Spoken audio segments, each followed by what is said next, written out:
Hi, this is Aaron Dubinsky, coming to you from the Chut Shel Chesed Yeshiva in the holy city of Yerushalayim in Israel, under the direction of our beloved Rabbi and spiritual guide, Rabbi Shalom Arush. May Hashem bless him always. I want you to come away from today's shiur feeling better about yourself, feeling better about the world around you, feeling better about everything than you might feel right now. We're going to talk about a subject today which I think is extremely important. Rabbeinu Nachman said, mitzvah gedolah liyot b'simcha tamid. It's a great mitzvah to live in joy always. That sounds nice, doesn't it? Don't you wish you could? Don't you wish you knew what joy was? Oh, you think you do know what joy is? Well, maybe you're right, and maybe you can learn something today. Joy comes from one of the sfirot in the Eitz Chaim. So it is part of coming down from Malchut. Malchut is a giant light. It's the top of the Eitz Chaim. And it's such a bright light, you would go blind if you had to stare at it. So it has to be filtered all the way down, 3 levels, to 7 midot, till it finally gets to Malchut, to you and to me. And that's when we can actually look at it, know what it's about, relate to it, and do things based on it. I'm going to get off of Kabbalah. I just want to give you a couple of small things. The first midot, right after the top 3, which is Keter, which starts with Keter. When you get down to the first midah of the midot, the first midah is Chesed. Chesed. Who's known for Chesed? Abraham Avinu is known for his Chesed. It's loving kindness, if you had to put it into a word. But it's more than just loving kindness. It's the way that you relate to other human beings. It's the first step before you move on to anything is Chesed. It'll start to put the smile on your face, and I'm going to tell you how it does it. We talked about peace. We've talked about teshuvah. We've talked about internalizing them and what they will do for your life. Well, if you internalize the 2 of them, you will have a place to go for chesed, for loving kindness. Your ability to give to others, to relate to others, to do things for others. Not for you, for others. I had a lady the other day ask me, does it bother you when I ask you to give me a bracha? Because she said, well, you're a rabbi, you're a Kohen, I would love to get a bracha from you. Could you give me that? I said, I'd be glad to give you that. Are you kidding? And I'll tell you what, any other Kohen or rabbi worth his salt would be just as happy as I am. For one thing, it makes us feel good. When you help somebody out in any way, financially or otherwise, it makes you feel good. Or at least it should. If it doesn't, you have a problem. You need to work on it. It should make you feel good because you're helping out another one of the people on this earth, another one of Hashem's children. Remember what I told you last week? You want to upset a father? Hate his children. Don't hate his children. Love his children.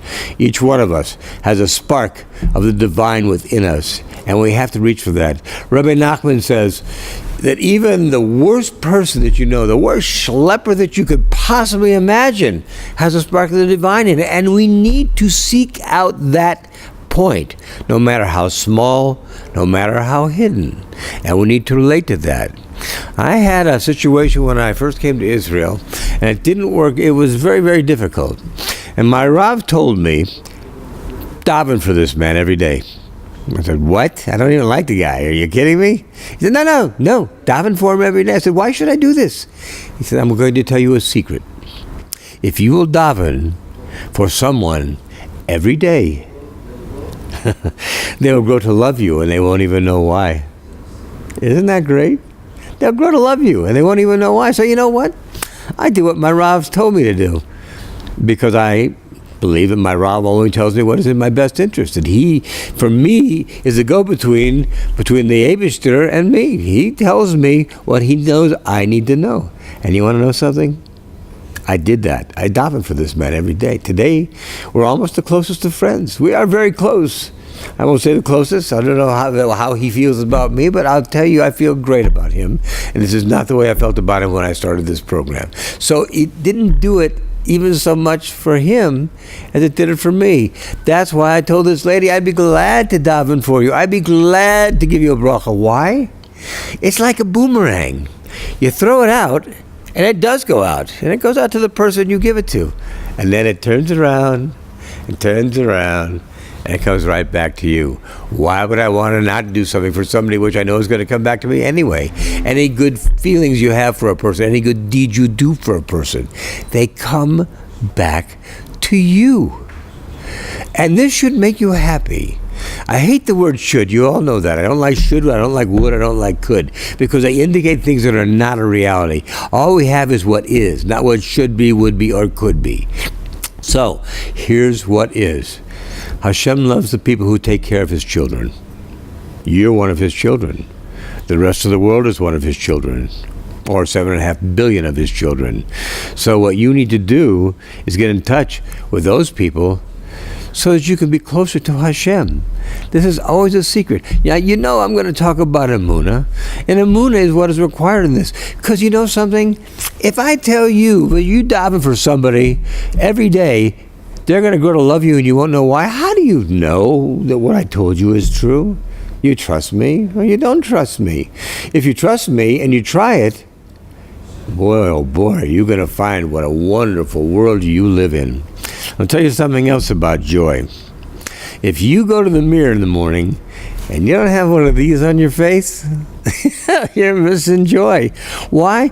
You don't have to wake up in the morning and say, oh gosh, I'm so glad to be up. You can do that. That's great. You can do that. Nothing wrong with it.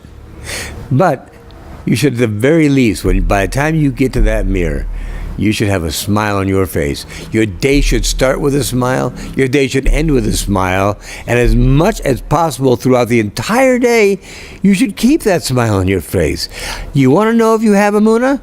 Go look in the mirror. If you have one of these, chances are you do. If you don't have one of these, chances are you don't.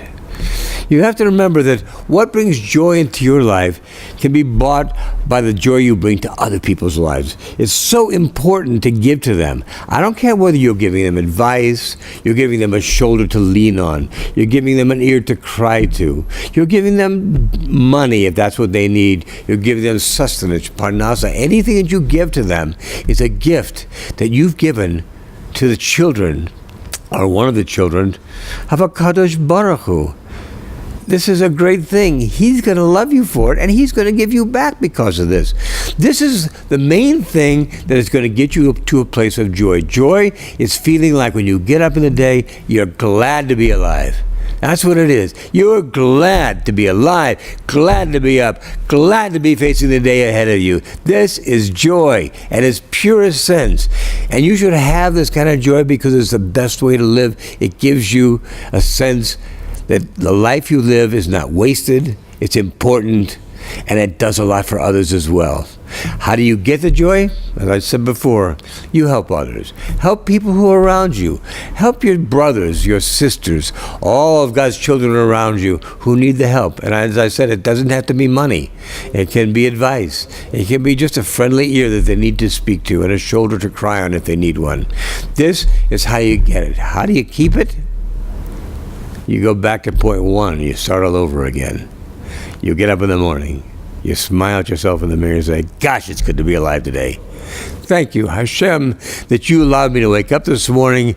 You kept all the organs in my body working the way they're supposed to be working. You've kept all of the systems in my body working the way they're supposed to be working. You've given me a never-ending supply of clean, fresh blood and clean, fresh air to keep all these systems working. This goes back to basic hitbodedut. You thank Hashem for all the things He gives you. This should give you a sense of joy. Why? If you don't know why your good health and why the fact that everything is working for you is a good thing, I would challenge you to go to any hospital that's near you and walk down any of the wards and see the people in the rooms and what they're going through. And you're walking down there and looking at them, you're not one of them. And because of that, you should be thankful. You should be joyful. And while you're doing that, if you decide to do that, stop into a room or two and say hello. Doesn't have to be anything serious. Just say hello. A lot of these people have been here for days or weeks or even longer. They don't have visitors all the time. They're bored. They're tired. They're sad. They're lonely. How do you bring them back? You go in with one of these and you smile and you say, "Hi, how are you?" Do you know, I've been doing these shiurim now for about 2 years. And every once in a while, I'll get a note from somebody or a call from somebody thanking me for something that I said in a particular shiur. And that's great. But you know what most of my compliments I get are? "I love your smile. How do you do this all the time?" And then the answer is really very simple. Because I'm happy all the time. That's how I can do this all the time. This is what I want to share with you, my friends. I want to share the happiness that I have. Give it to you. You take it. You share it with the people you know. What ends up happening is we have a much better world to live in and a much better life for ourselves. So try it. I guarantee you'll like it. Not only will you like it, but it will help to lead to your own personal geula, which will lead to becoming a Mashiach Tzidkenu and the building of the third Beit HaMikdash b'mehera b'yameinu amen. By the way, one little note before we go. If there's any suggestions you have for something you would like me to talk about or something that I've said that you would like to respond to, please, I'd love to hear from you. And my email is very simple, staff, STAFF at Breslev, BRESLEV.co.il. Have a great week, my friends. Be well, be happy, be joyful, be loving, be giving. Be the person Hashem meant you to be. All the best.